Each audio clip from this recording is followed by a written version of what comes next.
আল্লাহ আমার রব, এই রবি আমার সব। তোমার দুনিয়াতে আমি যেদিকে তাকাই, অথই দুনিয়াতে ডুবে আছি সবাই। পাখালির গানে শুনি তসবিহ কলরব, তসবিহ কলরব। আল্লাহ আমার রব।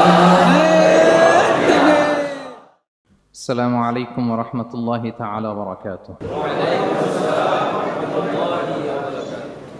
نحمده ونصلي على رسوله الكريم. أما بعد فأعوذ بالله من الشيطان الرجيم. بسم الله الرحمن الرحيم. قل هو الذي أنشأكم وجعل لكم السمع والأبصار والأفئدة قليلا ما تشكرون. صدق الله العظيم. رب اشرح لي صدري ويسر لي أمري واحلل عقدة من لساني يفقه قولي.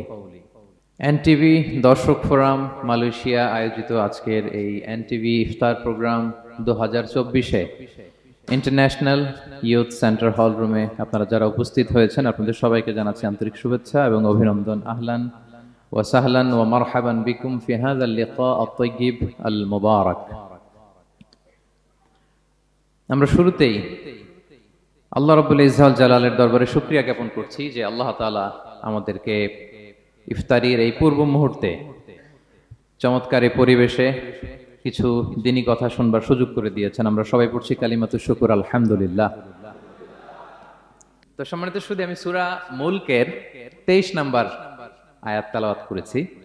এই 23 নম্বর আয়াতে এই আয়াতে আল্লাহ তাআলা আমাদেরকে স্পেশাল 3টা ব্লেসিংস দিয়েছেন, 3টা নেয়ামত দিয়ে ধন্য করেছেন।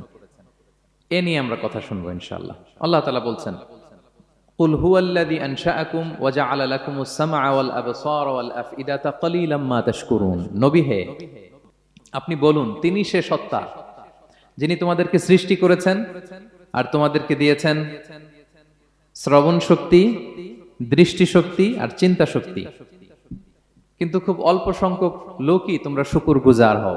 এই যে এত বড় নেয়ামত পেয়ে আমরা ধন্য, আমরা শুকরগুজার হই না। তাহলে 3টা ফ্যাকাল্টি বা 3টা ক্যাপাসিটি বা 3টা এবিলিটি যে আল্লাহ তাআলা আমাদেরকে বিশেষ নেয়ামত দিয়েছেন, সেই 3টা নেয়ামতের কথা আল্লাহ বলেছেন। এক হচ্ছে হিয়ারিং, 2 হচ্ছে ভিশন, 3 হচ্ছে intellect. I repeat, hearing, vision, intellect, অর্থাৎ শ্রবণ শক্তি, এরপর তিনি দিয়েছেন আমাদেরকে দৃষ্টি শক্তি আর দিয়েছেন চিন্তা শক্তি বা বিচার বুদ্ধি।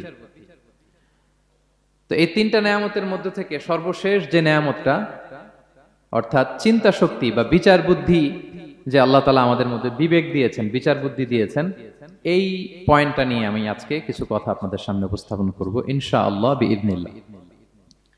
সম্মানিত সুধী, আমরা মানুষ, আমরা উই আর ইন্টেলেকচুয়াল বিং, আমরা হচ্ছে বুদ্ধিবৃত্তিক প্রাণী। অর্থাৎ আল্লাহ তাআলা আমাদেরকে ফ্রি উইল দিয়েছেন, আমাদেরকে ক্রিটিক্যালি থিঙ্কিং করার সুযোগ দিয়েছেন, বিচার বুদ্ধি বিবেক কমন সেন্সকে কাজে লাগানোর সুযোগ আল্লাহ তাআলা আমাদেরকে দিয়েছেন। এবং এজন্যই আল্লাহ তাআলা আমাদেরকে আশরাফুল মাখলুকাত বানিয়েছেন। আমাদের ফ্রি থিঙ্কিং করার সুযোগ আছে, আমাদের ইন্টেলেক্ট আছে, আমাদের ইন্টেলিজেন্স আছে, আমরা আমাদের সিদ্ধান্তগুলো নিজের মন মতো করে নিতে পারি। এজন্য আমরা হচ্ছে আশরাফুল মাখলুকাত। এজন্য আল্লাহ তাআলা ফেরেশতাদেরকে অর্ডার করেছেন যাতে তারা আমাদেরকে সেজদা দেয়। সুবহানাল্লাহ। এই সেজদাটা আবার ইবাদতের সেজদা ছিল না, এটা ছিল অনারারি সাজদা, সম্মানসূচক সাজদা। ইবাদতের সেজদায় লুটিয়ে পড়া যায় একজনের সামনে। আওয়াজ করে বলুন তো তিনি কে? তো ফেরেশতারা যে সেজদাটা আমাদেরকে দিয়েছিল এটা ছিল অনারারি সাজদা, সম্মানসূচক সাজদা। তো এই বিচার বুদ্ধি বিবেক বুদ্ধি এগুলোই আমাদেরকে পশু থেকে আলাদা করেছে। পশুর কিন্তু এই ইন্টেলেক্ট নাই, বিচার বুদ্ধির ক্ষমতাটা তাদের নাই, এজন্য পশু থেকে আমরা আলাদা। এবং চিন্তা আর বিবেককে খাটানোর জন্য আল্লাহ তাআলা মহামূল্যবান একটা অঙ্গ আল্লাহ তাআলা আমাদেরকে দিয়েছেন, সেটা হচ্ছে ব্রেইন, আমাদের মস্তিষ্ক। এটাকে কাজে লাগিয়ে, কমন সেন্স কাজে লাগিয়ে আমরা পৃথিবীতে সভ্যতার পর সভ্যতা নির্মাণ করেছি। পৃথিবীতে মানুষ ছাড়া অন্য কোনো প্রাণী কি এটা করতে পেরেছে? এটা মানুষ করেছে, কারণ আল্লাহ তাআলা মানুষকে এই চিন্তা শক্তি দিয়েছেন, বিচার বুদ্ধি দিয়েছেন এবং সফিস্টিকেটেড একটা ব্রেন দিয়েছেন। এটা কাজে লাগিয়ে আমরা অনেক বড় কাজ করে ফেলতে পারি। এবং আপনি শুনলে অবাক হবেন, আমাদের এই যে ছোট্ট ব্রেনটা, খুব বেশি না কিন্তু ওজন, একটা প্রাপ্তবয়স্ক মানুষের হিউম্যান ব্রেইনের ওজন কত ধারণা আছে কারো? হ্যাঁ, কত? 3 pound, on an average 3 pound, মানে 1.5 কেজি। এই 1.5 কেজি ওজনের ব্রেন দিয়ে আমরা পৃথিবীতে এই সভ্যতাগুলো বিনির্মাণ করেছি। এবং আপনি শুনলে অবাক হবেন, আমাদের এই ব্রেইনের মেমোরি ক্যাপাসিটি, মেমোরি স্টোরেজ অনেক বেশি। বিজ্ঞানীরা গবেষণা করে ওনারা জানিয়েছেন যে আমাদের হিউম্যান ব্রেইনের মেমোরি হচ্ছে 2.5 পেটাবাইটস। আপনারা মেগাবাইটের নাম শুনেছেন, গিগাবাইটের নাম শুনেছেন, পেটাবাইট হয়তো অনেকে শুনেন নাই। পেটাবাইট আরো অনেক বেশি, অনেক বড়। তো 1 পেটাবাইটে হয় 1 মিলিয়ন গিগাবাইট। আই রিপিট, 1 পেটাবাইটে হয় 10 লক্ষ গিগাবাইট। তার মানে আমার আর আপনার যে হিউম্যান ব্রেইন, এই ব্রেইনের ক্যাপাসিটি হচ্ছে 25 লক্ষ গিগাবাইট। সুবহানাল্লাহ, এত আসতে 25 লাখ গিগাবাইট আমাদের ব্রেইনের মেমোরি বা স্টোরেজ। আচ্ছা বলেন, আপনাদের এই যে আইফোন মোবাইল, এটাতে মেমোরি কত? 256 জিবি ম্যাক্সিমাম, ম্যাক্স 256 জিবি। আচ্ছা গেল। এরপর আমাদের ল্যাপটপ গুলোতে মেমোরি স্টোরেজ কত ম্যাক্সিমাম? সাধারণত 500 জিবি, যারা খুব বেশি নেয় হয়তো 1000 জিবি, 1 টেরাবাইট, তাই না? এই তো। তাহলে আমাদের ল্যাপটপ গুলোর মেমোরি স্টোরেজ হচ্ছে 1000 গিগাবাইট। তাতে সারা দুনিয়াটাই যেন এটার ভিতরে ঢুকিয়ে রাখা যায়, ঠিক কিনা? কিন্তু আল্লাহ তাআলা আমাদের কিছু দয়া করে ব্রেন দিয়েছেন, এটার মেমোরি ক্যাপাসিটি হচ্ছে 25 লক্ষ গিগাবাইট। আল্লাহু আকবার।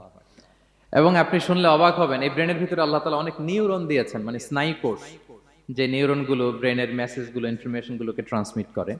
আমাদের ব্রেইনে এই স্নায়ু কোষের সংখ্যা বা নিউরনের সংখ্যা মোর দেন 100 বিলিয়নস, মানে 10,000 কোটিরও বেশি। তো আমরা যত বেশি চিন্তা করি, যত বেশি ব্রেইন খাটাই, আমাদের এই স্নায়ু কোষগুলোর মধ্যে সংযোগায়ন বাড়ে, মানে নিউরন কানেক্টিভিটি বাড়ে। এই ব্যাপারে পৃথিবীতে সবচেয়ে বড় স্পেশালিস্ট হচ্ছে ডক্টর হার্বার্ট বানসন, হার্ভার্ড ইউনিভার্সিটির একজন অ্যাসোসিয়েট প্রফেসর। তো তাকে জিজ্ঞেস করা হয়েছিল মানুষের এই নিউরন কানেক্টিভিটি সর্বোচ্চ কত হতে পারে, একজন মানুষ যত চিন্তা করুক, যত ব্রেন খাটাক, কত হতে পারে। তো সে গবেষণা করে বলেছিল 25-এর ডান দিকে 30টা শূন্য বসালে যত হতে পারে, একটা মানুষের মাথার স্নায়ুগুলোর সংযোগায়ন বা নিউরন কানেক্টিভিটি ঠিক তত হতে পারে। 25-এর ডান দিকে কয়টা শূন্য? 30টা। এটা আমি কি দিয়ে বলবো? হ্যাঁ, মিলিয়ন, বিলিয়ন, ট্রিলিয়ন, জিলিয়ন, ফিলিয়ন, অক্ট্রিলিয়ন সব ছাড়িয়ে যাবে। আচ্ছা, সংখ্যাটা কত বড় আমি একটু উদাহরণ দিয়ে বলি। আমরা যে কম্পিউটারের দোকানে গেলে প্রিন্টিং করি না, A4 সাইজের কাগজ আছে না? একটা হিউম্যান ব্রেইনে যত পরিমাণ নিউরন কানেক্টিভিটি হতে পারে, তত পরিমাণ সাদা কাগজ যদি আপনাকে দেয়া হয়, A4 সাইজের সাদা কাগজ দিয়ে যদি বলা হয় যে এটা টেবিলের উপর রাখেন, ইন্টারন্যাশনাল ইয়ুথ সেন্টারের এই টেবিলের উপর এই কাগজগুলো রাখেন, আপনি কাগজগুলো রাখতে শুরু করবেন। কাগজের স্তূপ উঁচু হতে হতে হতে হতে এই টাওয়ার ছাড়িয়ে, আকাশ ছাড়িয়ে, বাতাস ছাড়িয়ে, মহাকাশ স্টেশন ছাড়িয়ে, নাসার বিজ্ঞানীদের নাগালে আসা প্রথম আকাশের যত দূর বিজ্ঞান যেতে পেরেছে, এই যে জেমস ওয়েব টেলিস্কোপ 34 কোটি বছর আগের ছবি, স্থির চিত্র আমাদেরকে পাঠিয়েছে, যত দূর মানুষের নাগালে এসেছে, কাগজের স্তূপ এরকম উঁচু হতেই থাকবে, তারপরেও অনেক কাগজ আপনার হাতে থেকে যাবে। তার মানে কি পরিমাণে নিউরন কানেক্টিভিটি আমাদের ব্রেইনে সম্ভব। তো এখন দ্য কোশ্চেন রাইজেস, প্রশ্ন হচ্ছে আমরা আমাদের ব্রেইনকে ওইভাবে খাটাই কিনা, ব্রেইনটাকে কাজে লাগাই কিনা। আমাদের যে অভাবনীয় চিন্তা শক্তি, আনলিমিটেড চিন্তা শক্তি দিয়ে যে আল্লাহ তাআলা আমাদেরকে সৃষ্টি করেছেন, এটার কতটুকু আমরা ব্যবহার করি, আমাদের এই সফিস্টিকেটেড যে ব্রেইন আল্লাহ দিয়েছেন, এটা ব্যবহার করি কিনা, দিস ইজ দ্য কোশ্চেন। তো সম্মানিত শুধু আল কোরআন আল কারিমের পরতে পরতে আল্লাহ তাআলা আমাদেরকে মাথা খাটাতে বলেছেন, আমাদের চিন্তার দিগন্তকে প্রসারিত করতে বলেছেন, কিন্তু আমরা মাথা খাটাতে চাই না। আমরা যেন চিন্তাশীল হয়ে উঠি, আমরা যেন ব্রেইন খাটাই, অনেক আয়াত আপনি পাবেন। দুই একটি আয়াত আপনাদের সামনে আমি উপস্থাপন করবে আজকের আলোচনার ইতি টানবো ইনশাআল্লাহ বিইজনিল্লাহ। আমরা যেন মাথা খাটাই, আমরা যেন চিন্তা করি, এটা বোঝাতে যে আল্লাহ তাআলা বেসিক্যালি কোরআনে 4টা শব্দ ব্যবহার করেছেন। 4টা, একটু ক্লাসের মতো মনে করেন, তাহলে মনে থাকবে, কিছু শিখে গেলাম। প্রথম শব্দ হচ্ছে আন-নাযার, আন-নাযার। 2 নম্বর হচ্ছে আল-আক, 3 নম্বর হচ্ছে আত-তাফাক্কুর, 4 নম্বর হচ্ছে আত-তাদাব্বুর। আই রিপিট, আবার বলি, আন-নাযার, আল-আক, আত-তাফাক্কুর, আত-তাদাব্বুর। আন-নাযার, আল-আক, আত-তাফাক্কুর, আত-তাদাব্বুর। বলতে পারবেন 4টা? 1 নম্বরে কি? আন-নাযার, 2 নম্বরে আল-আক, 3 নম্বরে আত-তাফাক্কুর, 4 নম্বরে আত-তাদাব্বুর। এই 4টা শব্দ নিয়ে সংক্ষিপ্ত কিছু আলোকপাত করবো ইনশাআল্লাহ বিইজনিল্লাহ। আন-নাযার শব্দটা আপনাদের পরিচিত, একটু ভেঙে বললে বুঝতে পারবেন। আমরা বলি না এই যে নজর দিস না, এই যে নজর লাগবে, বলি না নজর, নজর দেয়া। নজর মানে হচ্ছে তাকানো, তবে সাধারণ তাকানো না, careful look, with deep observation and reflection. এটাকে কোরআন বলেছে আন-নাযার। এটার প্রতি কোরআন আমাদেরকে উৎসাহিত করেছে। পাশাপাশি 2 নাম্বার কি বলছিলাম নজরের পরে? অ্যাটলিস্ট একজন তো বলতে হবে। আল-আক, আল-আক, এটাও আপনারা অর্থ জানেন। আমরা বলি না আকল, কিরে তোর কি আকল নাই, তুই কি ব্যাকেল, বলি না আমরা এরকম? ব্যাকেল মানে যার আকল নেই। তো এই যে আকল, আকল থাকা বা আকল খাটানো বা কমন সেন্সকে খাটানো, রিজনিং করা, কোরআন এটার ব্যাপারে উৎসাহিত করেছে। 3 নম্বরে কি বলেছিলাম? আত-তাফাক্কুর। এই যে ইউআই এর স্টুডেন্ট পাওয়া গেছে তো, ওনারা বলতে পারতেছে আত-তাফাক্কুর। আত-তাফাক্কুর শব্দটা আসছে ফিকির থেকে। ফিকরা, ফিকির, ফিকির তো বোঝেন নাকি? আমরা বলি না যে ফিকির করতে হবে? তো আত-তাফাক্কুর মানে ক্রিটিক্যাল থিংকিং, বিশ্লেষণধর্মী চিন্তা করা। আর সর্বশেষ হচ্ছে আত-তাদাব্বুর। আর তাদাব্বুরটা কোরআনের সাথে জড়িত, কোরআনের পেছনের গল্পগুলো খুঁজে বের করা। আর তাদাব্বুর শব্দটা এসেছে আরবি শব্দ দুবুর থেকে। দুবুর, দুবুর মানে কি? পেছন। তো কোরআনের কোন একটা আয়াতের পেছনের গল্পটা কি, পেছনের রহস্যটা কি, এর নেপথ্যে কি, এর গুরু রহস্য কি, এটাকে বের করা। এই 4টা ব্যাপারে কোরআন অনেক এমফাসাইজ করেছে। তো এই 4টা নিয়ে আমরা কথা বলি। প্রথমে কি বলেছিলাম? প্রথম শব্দটা আন-নাযার। সবাই বলেন তো প্রথম শব্দটা কি? আন-নাযার। নজর মানে কি? দৃষ্টি দেয়া, স্বাভাবিক দৃষ্টি না, গভীর দৃষ্টি, সুগভীর দৃষ্টি। ইংরেজিতে বলে অবজারভেশন বা রিফ্লেকশন। তা আমরা যেন শুধু ফেল ফেল করে তাকিয়ে না থাকি। আল্লাহ বলেছে তাকালে তাকানোর মতো তাকাবা, গভীর দৃষ্টি দিবা। আল্লাহ বলেন আফালা ইয়ানজুরুনা ইলাল ইবিলি কাইফা খুলিকাত ওয়া ইলাস সামাই কাইফা রুফিআত ওয়া ইলাল জিবালি কাইফা নুসিবাত ওয়া ইলাল আরদি কাইফা সুতিহাত। আল্লাহ বলেন ওরা কি নজর দেয় না? আফালা ইয়ানজুরুনা, নজর থেকে ইয়ানজুরুনা ইলাল ইবিলি, ওরা কি উটের দিকে তাকায় না? Don't they see to the camels how masterfully they were created. তারা কি উটের দিকে তাকায় না, কিভাবে উটকে সৃষ্টি করেছি? তারা কি আকাশের দিকে তাকায় না, খুঁটিবিহীন বিশাল আকাশকে কেমন করে বানালাম? তারা কি পাহাড়ের দিকে তাকায় না, কিভাবে পাহাড়কে ফার্মলি সেট করা হলো পৃথিবীর সাথে? তারা কি জমিনের দিকে তাকায় না, কিভাবে জমিনটাকে বিস্তীর্ণ করে দেয়া হয়েছে? তো এই 4টা কথা আল্লাহ বললেন। রাসূল সাল্লাল্লাহু আলাইহি ওয়াসাল্লাম যখন মক্কার কুরাইশদেরকে তাওহীদ, রিসালাত, আখিরাতের দাওয়াত দিচ্ছিল, তারা এই দাওয়াতকে প্রত্যাখ্যান করলো, তারা মানছে না। তো তখন আল্লাহ তাআলা এই আয়াত নাজিল করে বললেন আফালা ইয়ানজুরুনা ইলাল ইবিলি কাইফা খুলিকাত। মক্কার কুরাইশরা কি উটের দিকে তাকায় না? উটকে কিভাবে আমি তৈরি করলাম এটা একটু দেখতে পারে না ওরা? আরে উটের দিকে তাকালেই তো ওরা উটের মালিক আমি আল্লাহরে খুঁজে পাবে। কারণ কুরাইশরা ছিল কোরআনের প্রাইমারি অডিয়েন্স, যদিও কোরআন সবার জন্য এসেছে। তো আল্লাহ বললেন আফালা ইয়ানজুরুনা ইলাল ইবিলি কাইফা খুলিকাত। ওরা কি উটের দিকে তাকায় না? উট দেখার জন্য তো ওদের চিড়িয়াখানায় যাওয়া লাগবে না, অথবা মক্কার কুরাইশদের চায়নাতেও যাওয়া লাগবে না, কারণ উট তো ওদের গৃহপালিত প্রাণী, ঠিক কি না? ঘরে ঘরে আরব দেশে উট আছে না নাই? আছে। তো উটের দিকে তাকায় না। সম্মানিত সুধী, উটের কথা আল্লাহ কেন বললেন? কুরাইশদেরকে উটের কথা বললেন এজন্য, উট হচ্ছে এমন আজীব একটা প্রাণী যেটা প্রাণী বিজ্ঞানীদেরকে হয়রান করে দিয়েছে। আল্লাহু আকবার। আপনি অবাক হবেন উটের যে ফিচার আল্লাহ তাআলা দিয়েছেন। মক্কার লোকেরা উটের গোশত খাইতো, উটের দুধ খাইতো, উটের চামড়া দিয়ে দ্য ফাইনেস্ট লেদার, দামি লেদার তারা বানাতো। উটের উপর মাল নিয়ে বোঝাই করে মরুভূমি এক প্রান্ত থেকে আরেক প্রান্তে পাড়ি দিত, নিজেরা উটের উপর রাইডিং করত। এবং উট হচ্ছে এমন প্রাণী যেটা একসাথে 1 মাস না খেয়ে বেঁচে থাকতে পারে। 1 মাস পানিও খাওয়া লাগবে না, খাবারও খাওয়া লাগবে না। সুবহানাল্লাহ পড়বেন না? এট এ টাইমে একটা উট, প্রাপ্তবয়স্ক একটা উট একসাথে 200 লিটার পানি খেয়ে ফেলতে পারে। এবং উটের পেটের ভিতরে একটা স্পেশাল ওয়াটার চেম্বার আছে, ওই চেম্বারে রেখে দেয়, খেয়ে ওইটারে পাঠায় দেয় না ওদের কিডনিতে। 200 লিটার পানি একবারে খেয়ে স্পেশাল চেম্বারে রেখে দেয়, যখন লাগবে ওইখান থেকে নিয়ে নিয়ে বেঁচে থাকে। 1 মাস না খেয়ে বেঁচে থাকে কি করে? উটের পিঠে দেখবেন একটা কুজ আছে, একটা উঁচু উটকে যদি কল্পনা করেন উপরে একটা কুজ আছে না, এই পুরো কুজটা হচ্ছে চর্বির আধার। তো তো ওটার যখন খাবার থাকে না মরুভূমিতে, মাসের পর মাস যখন চলে, ওই চর্বি থেকে এনার্জি নিয়ে সে মরুভূমিতে চলে, সে না খেয়েও বাঁচতে পারে। আমাদের চোখের মধ্যে যেমনি একটা পাপড়ি, এরকম এক পাপড়ি দিয়ে উটকে আল্লাহ বানায় নাই, ডবল লেয়ারের পাপড়ি দিয়েছে। কারণ মরুভূমির মধ্যে চলতে পথে লু হাওয়া থাকবে, মরুভূমির সাইমুম, বালুর ঝড়, এই ঝড় মোকাবেলার জন্য, লু হাওয়া মোকাবেলার জন্য ডবল লেয়ারের চোখের পর্দা। একটা পর্দা ফেলে রাখে আর একটা খুলে সে হাঁটতে থাকে, তার কিছুই হয় না। সুবহানাল্লাহ। আমাদের 98 ডিগ্রি ফারেনহাইটে স্বাভাবিক তাপমাত্রা, তাই না? 99 ডিগ্রি হলে আমাদের জ্বর, 100 ডিগ্রি হলে জ্বর, 101, 2 সর্বোচ্চ আমরা সহ্য করতে পারি। এর বেশি যদি হয়, 103 ডিগ্রি হলে বেহুশ হয়ে যায় মানুষ। 4 ডিগ্রি হলে আমাদের দেহের ভেতরে যে কোষগুলো আছে এগুলো মরে যায়। কিন্তু একটা উট মরুভূমির তাপমাত্রায় প্রতিদিন 104 ডিগ্রি 5 ডিগ্রি তাপমাত্রা সহ্য করে খুব স্বাভাবিক উট চলতে পারে, তার কিছুই হয় না। এবং মরুভূমির মধ্যে যে ক্যাকটাস আছে, গুলমলতা, বড় বড় কাঁটা জাতীয় গাছ, যেই কাঁটা পৃথিবীর কোনো প্রাণী খেতে পারবে না, কিন্তু একটা উট অনায়াসে খেয়ে ফেলতে পারে।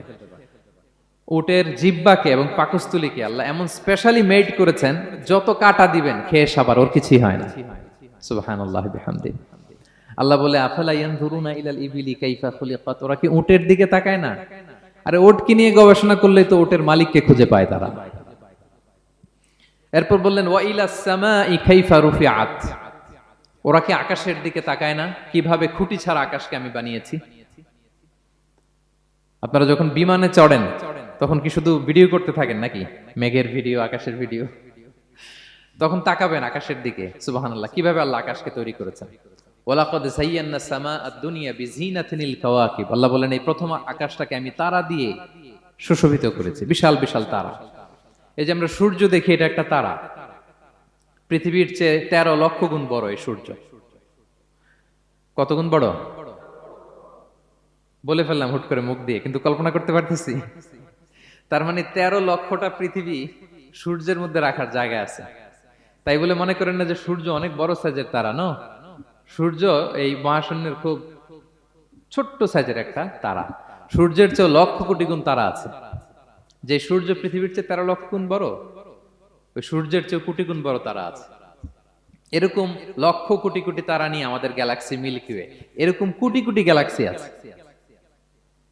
সুবহানাল্লাহ, কোটি কোটি গ্যালাক্সি নিয়ে আমাদের এই প্রথম আকাশের মহাশূন্য। তার মানে পুরো প্রথম আকাশটাকে যদি একটা মানচিত্র দেয়া হয়, ওইখানে মাইক্রোস্কোপ দিয়ে পৃথিবীকে খুঁজে পাওয়া যাবে না।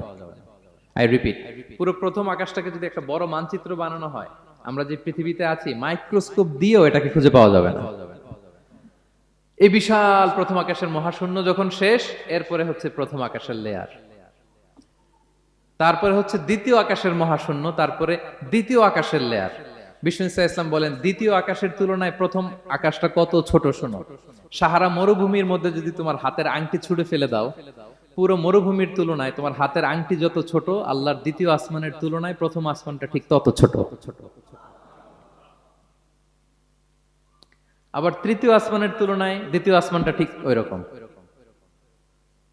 আবার চতুর্থ আসমানের তুলনায় তৃতীয় আসমানটা ওই রকম।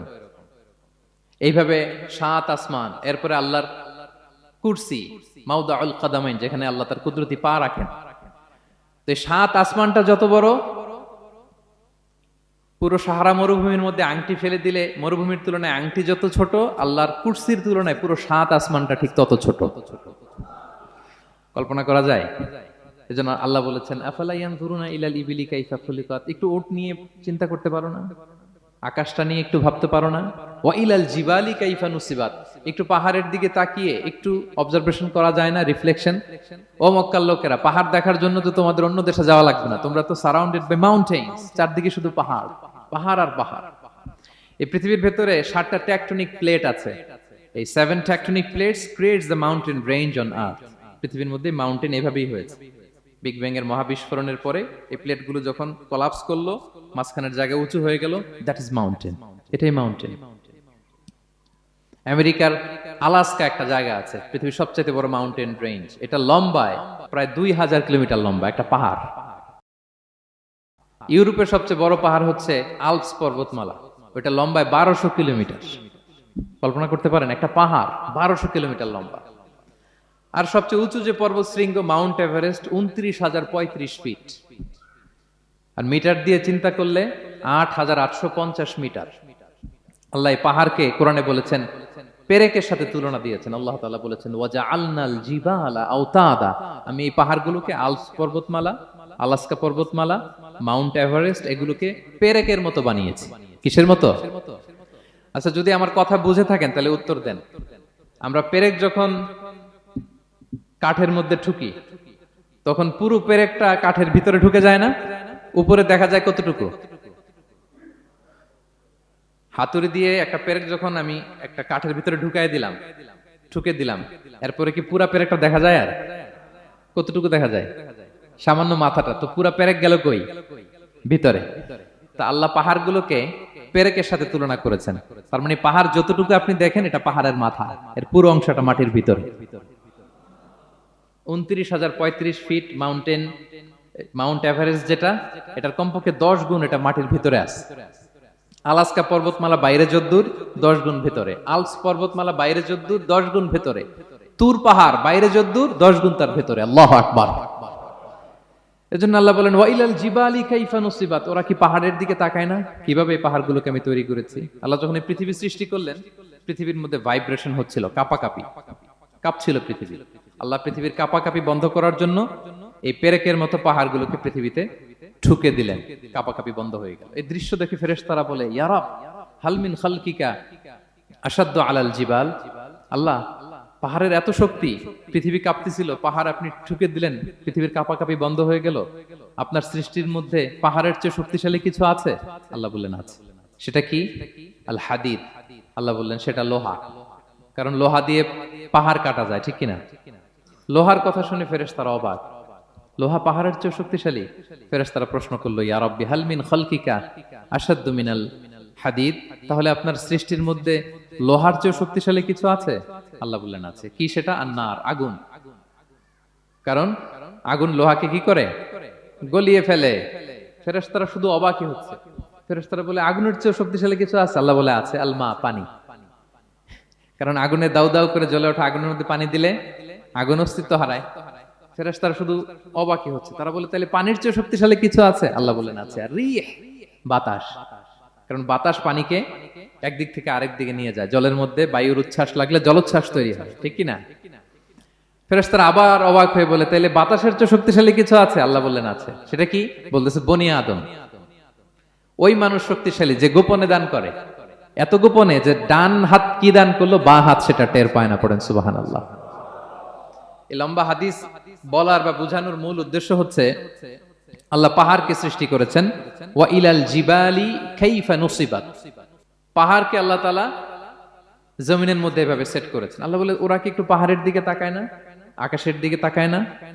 ওরা কি একটা উটের দিকে তাকায় না? ওয়া ইলাল আরদি কাইফা সুতিহাত, ওরা কি জমিনের দিকে তাকায় না জমিনকে কিভাবে আমি বিস্তৃত করেছি।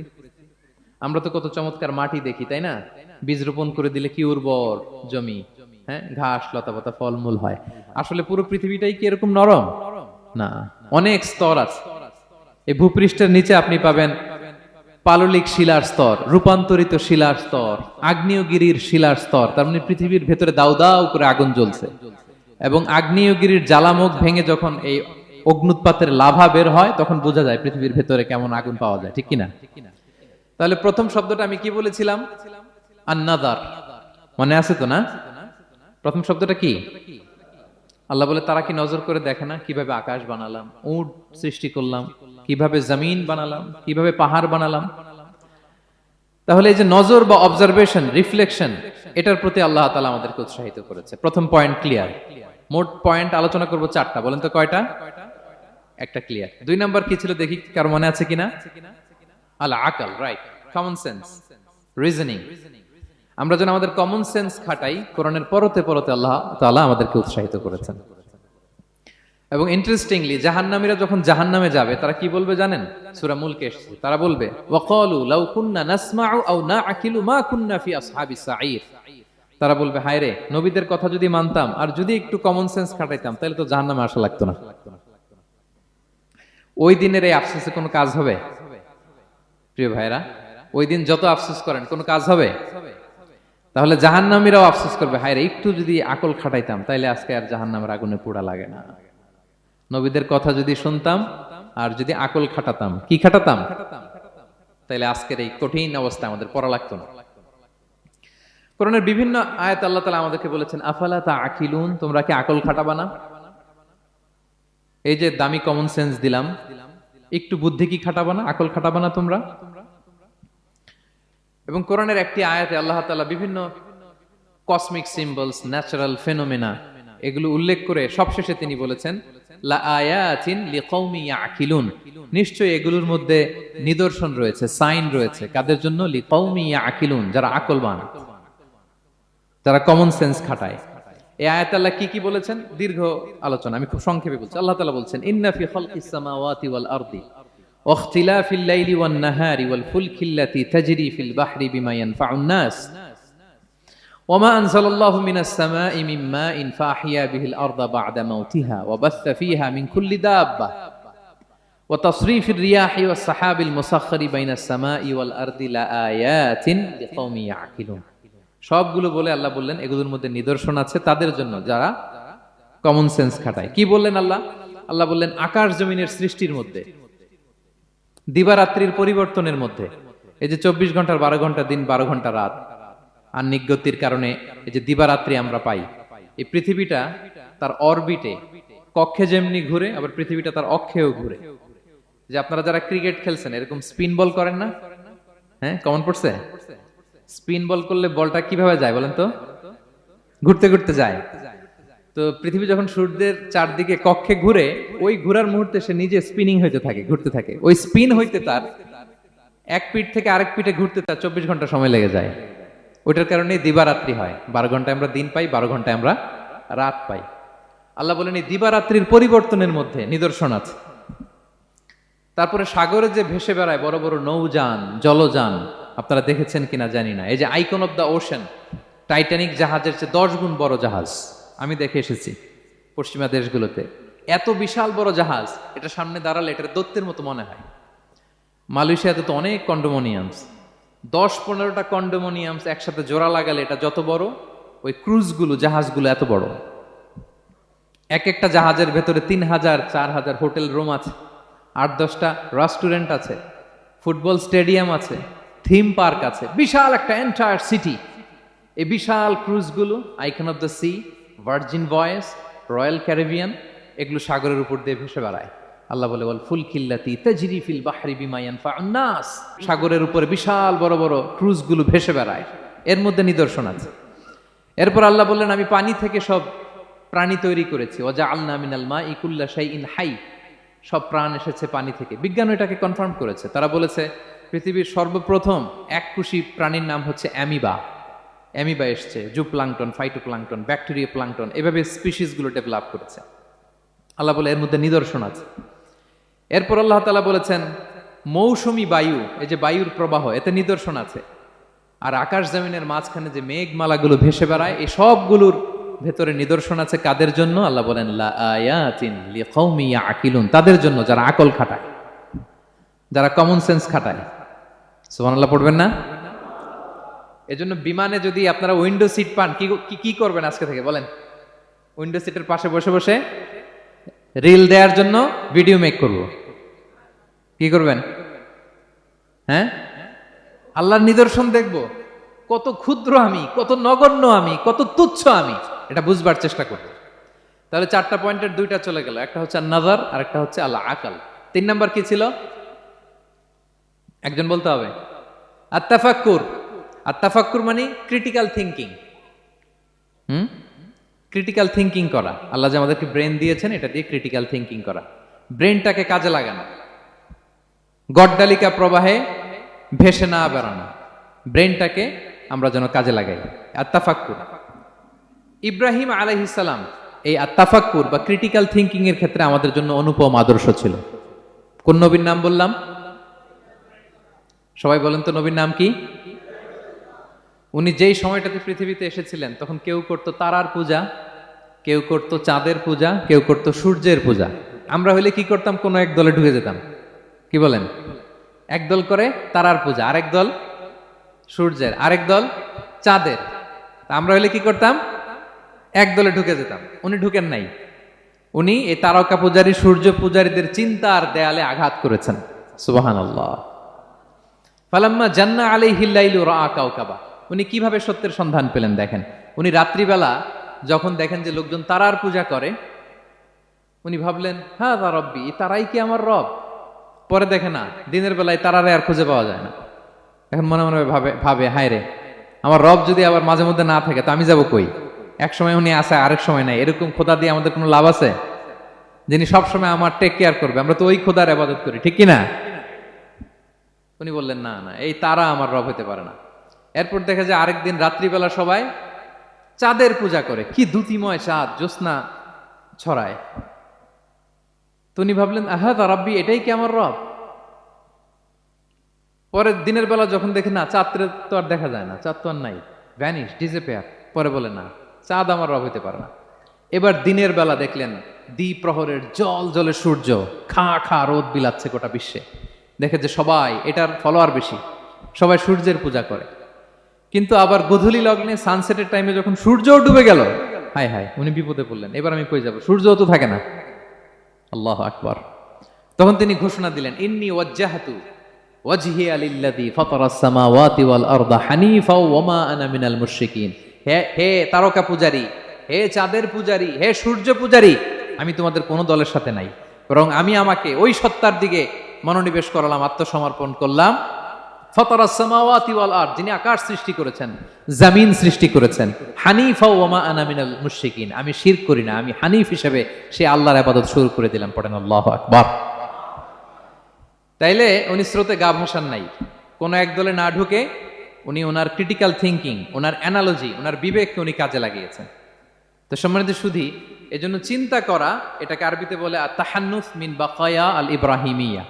এটা ইব্রাহিমী চিন্তার অবশিষ্টাংশ। সাইয়েদনা ইব্রাহিম আলাইহিস সালাম এভাবে চিন্তা করতেন, গবেষণা করতেন। সূরাতুন নাহলে আল্লাহ তাআলা মৌমাছি কিভাবে মধু সংগ্রহ করে এই ইনফরমেশনটা যখন আমাদের সামনে পেশ করলেন, এই আয়াতের শেষেও তিনি একই কথা বললেন, ইন্না ফি যালিকা লাআয়াতান লিকাওমি ইয়াতাফাক্কারুন, নিশ্চয় এর মধ্যে যারা চিন্তাশীল তাদের জন্য নিদর্শন আছে। মৌমাছি যে মধু সংগ্রহ করে, আপনারা মৌচাক দেখছেন? কে কে দেখি মৌচাক দেখছেন? মাশাআল্লাহ, আচ্ছা ঠিক আছে। রাসূল সাল্লাল্লাহু আলাইহি ওয়াসাল্লাম মধু বড্ড পছন্দ করতেন। পিওর হানি, দুর্গন্ধওয়ালা হানি তিনি খেতেন না, পিওর হানি খাবেন, খুবই এনার্জেটিক। এবং কোরআনে মাত্র দুইটা জিনিসকে শেফা বলা হয়েছে, এক হচ্ছে কোরআনকে বলা হয়েছে শেফা, আর এই মধুকে বলা হয়েছে শেফা। সুবহানাল্লাহ। আল্লাহ তাআলা বললেন, ওয়া আওহা রাব্বুকা ইলান নাহলি আনিত্তাখিযি মিনাল জিবালি বুয়ুতা ওয়া মিনাশ শাজারি ওয়া মিম্মা ইয়ারিশুন। আল্লাহ তাআলা মৌমাছিকে শিখাই দিলেন কিভাবে মৌচাক বাঁধতে হবে। এবং আল্লাহ বললেন, ইত্তাখিযি মিনাল জিবালি বুয়ুতা, তোমরা পাহাড়ে মৌচাক বাঁধো, ওয়া মিনাশ শাজার, গাছের মগ ডালে বাঁধো, অথবা উঁচু মাচার উপরে বাঁধো, যাতে গ্রামের ছোট্ট ছেলেরা ঢিল মারতে না পারে। মৌচাক যারা দেখছেন, এটা কি নিচু নিচু জায়গায় মৌমাছির মৌচাক হয় না, উঁচু একেবারে মগ ডালে। এটা মৌমাছিরা শিখাই দিছে কে? হ্যাঁ, কে শিখিয়েছে?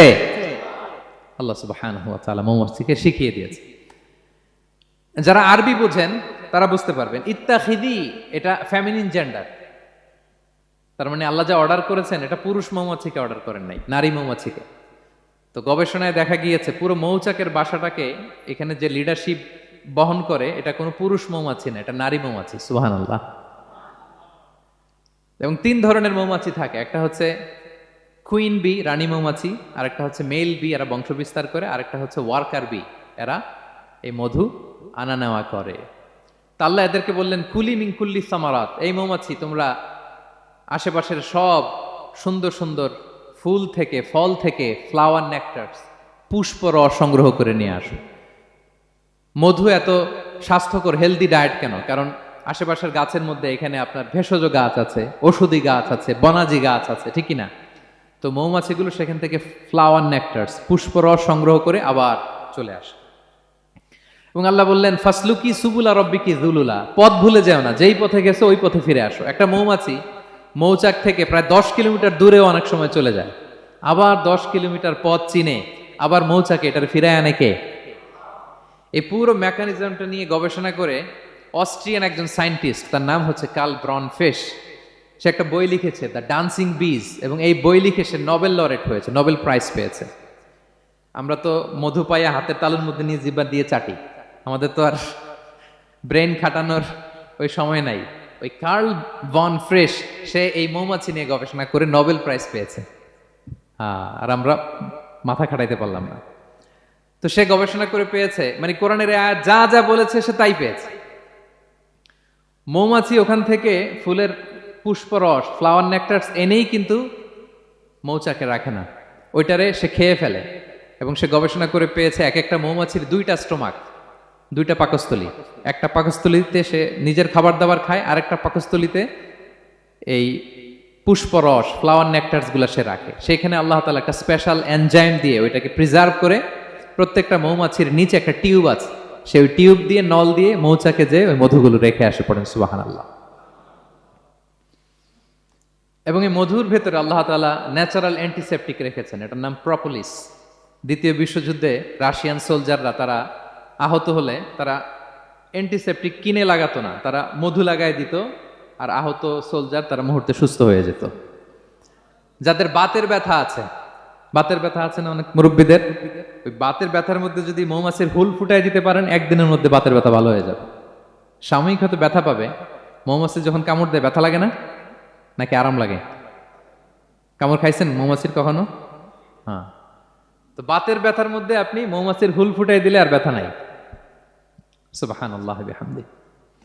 মুখতালিফুন আলওয়ানু, বিভিন্ন ধরনের ক্রিম হানি, হোয়াইট হানি, ইয়েলো হানি, ব্ল্যাক হানি, নানা ধরনের হানি আল্লাহ তাআলা এইভাবে প্রিজার্ভ করেছেন মৌমাছির মধ্য দিয়ে। আল্লাহ বলেন এই যে এতগুলো মৌমাছি পুষ্প রস এনে মৌচাকের মধ্যে রসগুলো রাখে, মধু তৈরি হয়। আল্লাহ বলেন ইন্না ফি যালিকা লাআয়াতান লিকওমি ইয়াতাফাক্কারুন, নিশ্চয় এর মধ্যে আল্লাহ তাআলা চিন্তাশীলদের জন্য নিদর্শন রেখেছেন।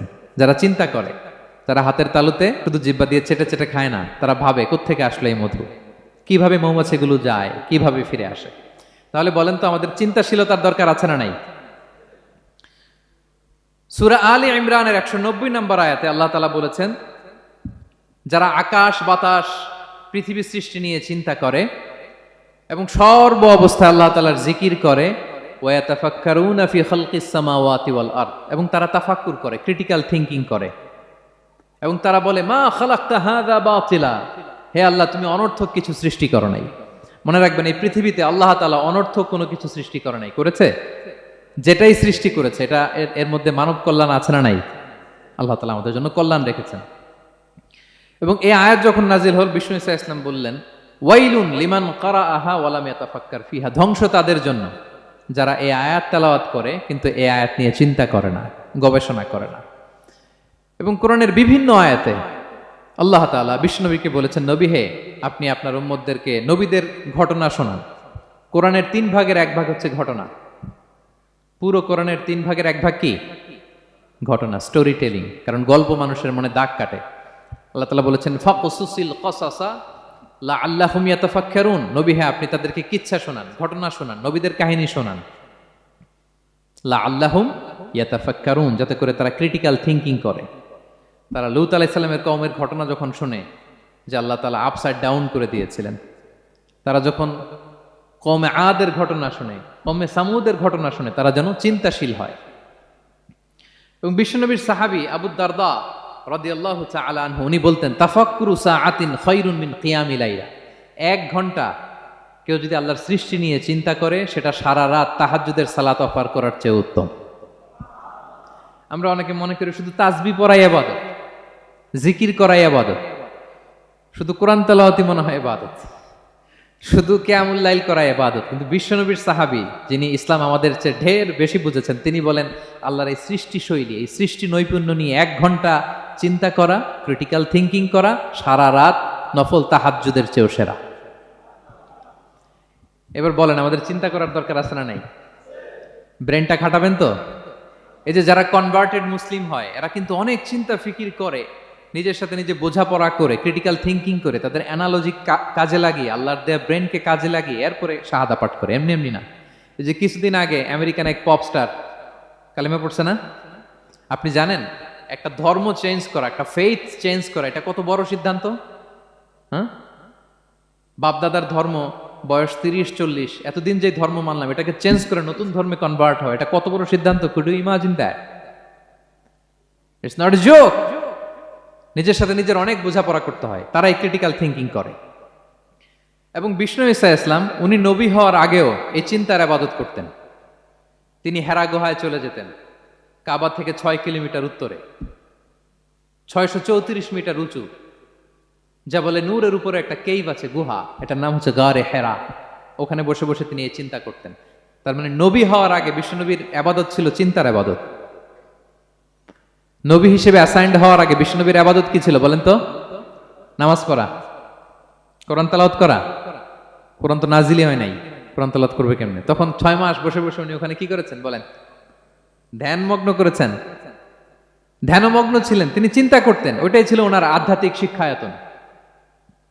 ওই নির্জন গুহার মধ্যে তো উনি যখন চিন্তায় মগ্ন ছিলেন, আল্লাহর সৃষ্টি শৈলী নিয়ে চিন্তা করতেন, ঠিক ওই মুহূর্তে, অন্তিম মুহূর্তে ওই মাহেন্দ্রক্ষণে নাজিল হয়েছে ইকরা বিসমি রাব্বিকাল্লাযী খালাক, read in the name of your lord who has created. পড়ো তোমার প্রভুর নামে যিনি তোমাকে সৃষ্টি করেছেন, শিক্ষা দিয়েছেন। তাহলে সম্মানিত সুধী, ইসলামের সূচনা হয়েছিল, এটা বলা যায় ফাইনালি যে ইসলামের সূচনা হয়েছিল এই চিন্তার আবাদতের মধ্য দিয়ে। আমরা যেন চিন্তা করি। তাহলে 4টা পয়েন্টের 3টা আমরা ক্লিয়ার করে ফেললাম। আর তাফাক্কুর, ক্রিটিক্যাল থিঙ্কিং ও শেষ। 4 নম্বর কি বলেছিলাম? হ্যাঁ বলো তো। আর তাদাব্বুর। আর তাদাব্বুর মানে পন্ডারিং অন দ্য কোরআন, কোরআনকে গবেষণা করে পড়া, কোরআনের আয়াতের অন্তর্নিহিত মর্মার্থ, গূঢ় রহস্য উদ্ঘাটনের চেষ্টা করা। আল্লাহ বলেন আফালা ইয়াতাদাব্বারুনাল কোরআন আম আলা কুলুবিন আকফালুহা। ওরা কি কোরআন নিয়ে একটু চিন্তা গবেষণা করবে না, নাকি ওদের অন্তরে জং ধরা তালা পড়ে গিয়েছে? তাহলে আমরা যে গড়গড় করে তেলাওয়াত করি, আল্লাহ শুধু এই তেলাওয়াত করতে বলেননি। হ্যাঁ, তেলাওয়াত করলে প্রতি অক্ষরে 10 নাকি, ঠিক আছে, কিন্তু আল্লাহ বলেছেন ওরা কি কোরআন নিয়ে চিন্তা গবেষণা করবে না? আফালা ইয়াতাদাব্বারুনাল কোরআন। কোরআন তো এসেছে গোটা বিশ্বকে কাঁপিয়ে দিতে, হিস্ট্রিকে বদলে দিতে কোরআন এসেছে। মা আনজালনা আলাইকাল কোরআন লিতাশকা। নবী হে, হতভাগা জাতি হিসেবে পৃথিবীতে থেকে যাবেন, এজন্য কোরআন পাঠাই নাই। এটা পৃথিবীর পুরো হিস্ট্রিকে চেঞ্জ করে দিবে। তাদাব্বুরুল কোরআন। আর তাদাব্বুর শব্দটা এসেছে দুবুর থেকে। দুবুর মানে পেছন। আল্লাহ বলেছেন প্রতিটা আয়াত পড়ার সময় এর পেছনের নেপথ্যের গল্পটা কি, এটাকে খুঁজে বের করো। আপনি যত বড় মুফাসসির হন, কোরআনের আয়াত আপনি যত পড়বেন, প্রতিদিন নিত্য নতুন নতুন নতুন তথ্য আপনি পাবেন। আল্লাহর কসম, আমি আল আজহারে কোরআন নিয়ে পড়াশোনা করেছি, IIM এ কোরআন নিয়ে masters, human embryology in the holy Quran, PhD-র 5 বছর, human behavioural patterns in the holy Quran. এখনো তো তাফসির করে যাই, প্রতিদিন কোরআন স্টাডি করি। একটা আয়াত যত পড়ি, প্রত্যেক স্টাডিতে নতুন নতুন ইনফরমেশন আমার মাথায় চলে আসে। শুধু আমার মাথা না, পৃথিবীর যত বড় মুফাসসির হোক তিনি, যত পড়বে কোরআন, যত রিভাইজ করবে, যত রিসার্চ করবে, প্রত্যেক রিভিশনে সে নতুন নতুন তথ্য পাবে। এজন্য আল্লাহ বলেন আফালা ইয়াতাদাব্বারুনাল কোরআন। ওরা কি কোরআন নিয়ে একটু চিন্তা গবেষণা করবে না, নাকি ওদের অন্তরে তালা, জং ধরা তালা লেগেছে? তো সম্মানিত সুধী, আসুন এই কোরআন নাজিলের মাসে আমাদের জং ধরা তালাটাকে আনলক করার জন্য আমরা কোরআনকে with vast concentration, with deep analysis and critical thinking নিয়ে যেন পড়ি। প্রতিটা আয়াত পড়ার সময় এর পেছনের গল্পটা কি, কোন প্রেক্ষাপটে নাজিল হলো, বর্তমান সময়ের সাথে কিভাবে এটাকে অ্যাটাচ করা যায়, এটার অন্তর্নিহিত গূঢ় রহস্যটা কি, এই গূঢ় রহস্য উদ্ঘাটনের কথা, কোরআন নিয়ে গবেষণার কথা এবং চিন্তার কথা বারবার কোরআন আমাদেরকে বলেছে। আমাদের এই চিন্তাকে জাগানোর জন্য এই কোরআন বারবার আমাদের কাছে আহ্বান করেছে। এখন আমাদের কি একটু সময় হবে না কোরআনকে চিন্তার সাথে গবেষণার সাথে পড়ার? হ্যাঁ, চিন্তাশীলতার সাথে গবেষণা করে কোরআন স্টাডি করার দরকার আছে না নাই? বলেন বলেন। হ্যাঁ, পড়বেন তো আপনারা। যারাই চিন্তা করবে, চিন্তাশীল হবে, কমন সেন্সকে খাটাবে, তারাই পৃথিবীর হিস্ট্রি পাল্টে দিবে। এই যে বিমান দিয়ে যে আমরা চড়ি, 2 ভাই আবিষ্কার করছে, Wilbur Wright, Orville Wright, Wright ভ্রাতৃদ্বয়। বলেন তো এই অরভিল রাইটের চোখ ছিল কয়টা? 3টা না? হ্যাঁ, উইলবার রাইটসের হাত ছিল কয়টা? আমার হাত কয়টা? আপনার হাত কয়টা? তো ওরা পারলে আমরা পারবো না কেন? কারণ এই চিন্তার আবাদত থেকে আমরা দূরে সরে গিয়েছে। আমাদের মধ্যে রিজনিং নাই, আমাদের মধ্যে লজিক্যাল আন্ডারস্ট্যান্ডিং নাই, আমাদের মধ্যে ক্রিটিক্যাল থিঙ্কিং নাই, আমাদের মধ্যে পন্ডারিং অন দ্য কোরআনিক ভার্সেস নাই। আল্লাহ তাআলা আমাদের যে বিবেক, চিন্তা শক্তি দিয়েছেন, এটাকে আমরা কাজে লাগাই না, এজন্য আমরা পিছিয়ে পড়েছি। সম্মানিত শুধু কোরআন বারবার আমাদের এই চিন্তা শক্তিকে জাগানোর জন্য আহ্বান করেছে। কোরআনের আয়াতের পরতে পরতে কোরআন আমাদেরকে বলেছে আমরা যেন চিন্তাশীল হই।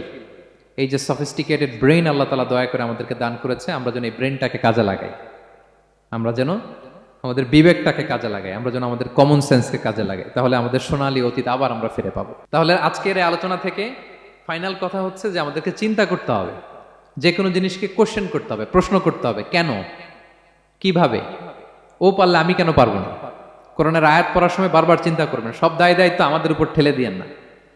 কোরআন নিয়ে শুধু আমরাই গবেষণা করবো আর ওয়াজ শোনাবো, এটা not only my sole responsibility, আপনাদেরও দায়িত্ব আছে, প্রত্যেকের দায়িত্ব। যত কোরআন পড়বেন আপনার অন্তরের তালা খুলে দিবে কে? আল্লাহ তাআলা আমাদেরকে চিন্তাশীল হওয়ার তৌফিক দান করুক। আমাদের এই সফিস্টিকেটেড ব্রেনকে যেন আমরা কাজে লাগাতে পারি, আমাদের কমন সেন্সকে যেন আমরা কাজে লাগাতে পারি, আমাদের রিজনিংকে যেন আমরা কাজে লাগাতে পারি। ইব্রাহিম আলাইহিস সালামের মতো গদ বাঁধা গড্ডালিকা প্রবাহে গা ভাসিয়ে না দিয়ে আমরা যেন প্রশ্ন করতে পারি, আমরা যেন বিবেককে কাজে লাগাই। আল্লাহ তাআলা আমাদের সবাইকে কথাগুলো বোঝার ও আমল করার তৌফিক দান করুক। হাযা মা ইনদি ওয়াল ইলমু ইনদাল্লাহ আলাইহি তাওয়াক্কালতু ওয়া ইলাইহি উনীব। ওয়াসসালামু আলাইকুম ওয়া রাহমাতুল্লাহি তাআলা ওয়া বারাকাতুহু।